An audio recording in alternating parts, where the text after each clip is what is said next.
na kung saan ay meron siyang series na TNS2.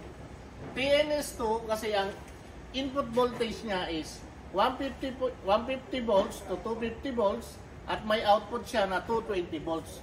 So si TNS2 ay isang 3-phase type ng ABR na kung saan may available na 100 kVA, 80 kVA, 60, 75 kVA, 50 kVA, 45 kVA, 40 kVA, 30 kVA, 20 kVA, at 15 kVA, ang pinakamaliit naming ABR.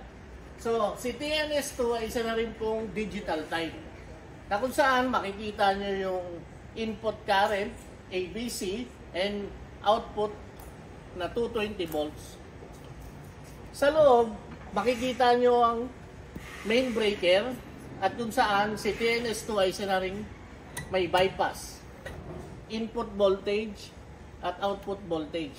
So, si TNS series ay meron na ring thermal overload relay na kung saan another protection ng ating mga appliances.